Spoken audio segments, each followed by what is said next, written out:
Hi, I'm Cheryl and welcome to the Sewing Room channel. Well, it's getting really close to the fall holiday, so you want to start looking at your fabrics to make placemats and napkins and table runners.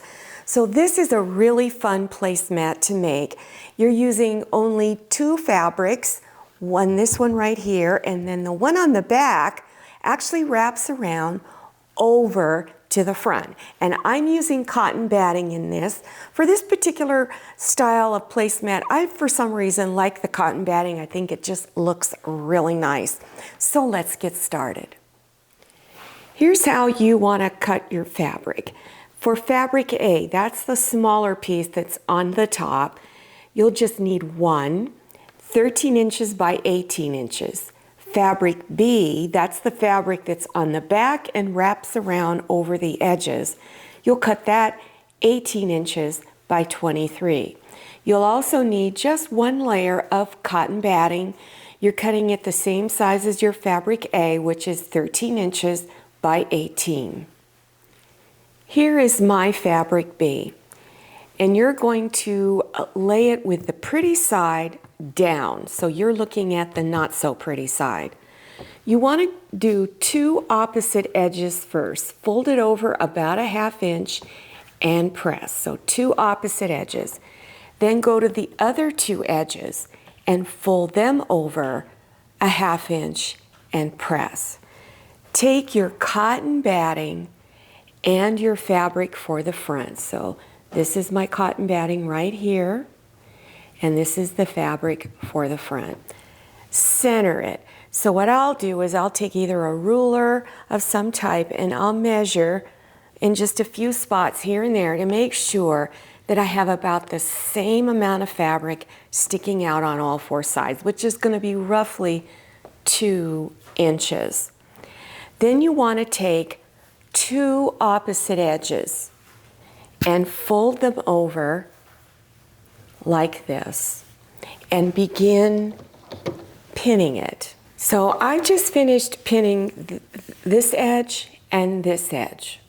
Then you want to go and stitch real close to this edge all the way down. So from this point right here, you're going to then stitch all the way across over to the edge here. And you do the same thing on the other edge. So after you stitched the two edges down, now you want to cut some of this off, just the part that's folded over, not this here, just this piece.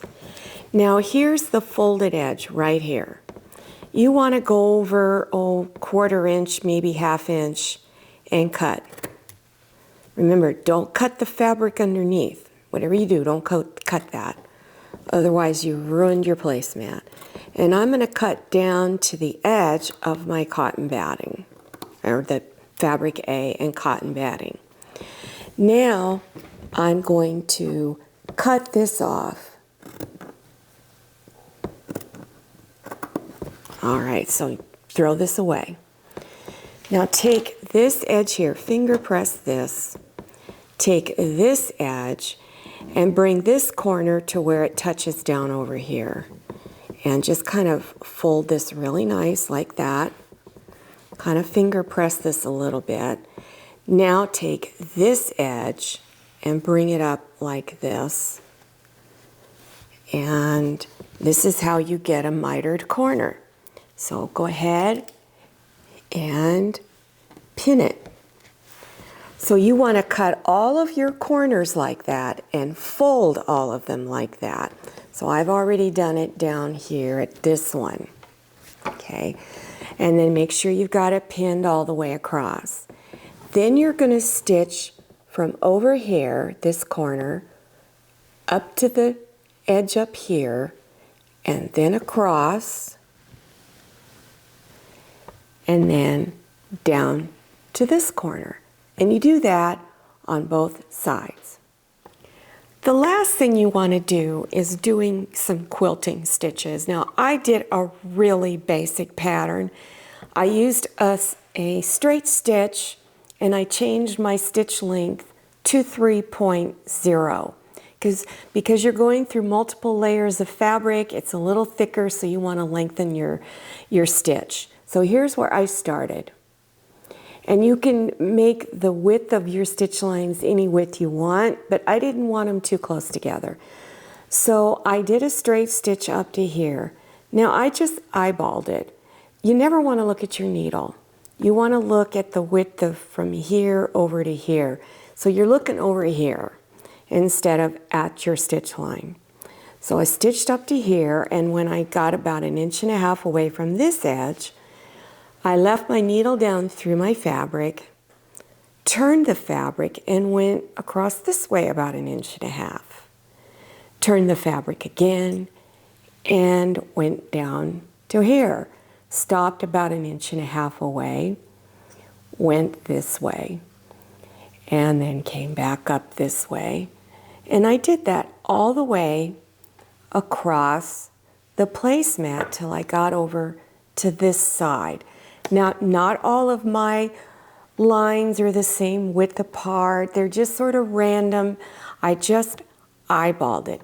You can choose thread that really stands out a lot, but if you have a hard time with getting straight lines, I would pick a really fabric or a thread that's going to blend in with your fabric that you're using so no one can really see it.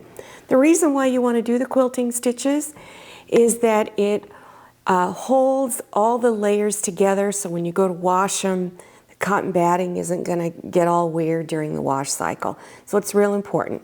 Another thing you may want to do is before you begin doing the quilting stitches is take straight pins and place them here and there to hopefully prevent your fabric from shifting. If you have a walking presser foot, I would put that on, and that way your fabric won't shift. Now, I used a regular presser foot, and my fabric shifted a little bit, but if you hold your fabric really taut, you don't let it stretch too much, you're going to be able to do it without the walking foot. But if you've got that walking foot, I would use it. So when you get all of that done, this is what it looks like. I'm going to flip it over to the back, and here it is on the back. So you actually have a two-sided placemat. So if one side gets a little dirty and not so nice looking, you can flip it over to the other side. And one more thing I want to mention, that when you're making your placemats, also don't forget to make coordinating fabric napkins. And I have lots of videos on napkins, so there'll be a link or two down below your YouTube screen on how to make napkins, napkin rings, and a variety of placemats, table runners, all types of table linens for the holiday season.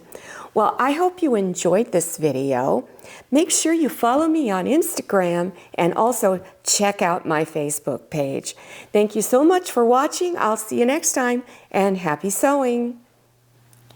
If you like the Sewing Room channel, one of the best ways to show your support is to subscribe by clicking on that red subscribe button and give this video a thumbs up. And don't forget to click on share to share this video with your friends. And make sure you click on the bell so you receive notifications for all my new videos.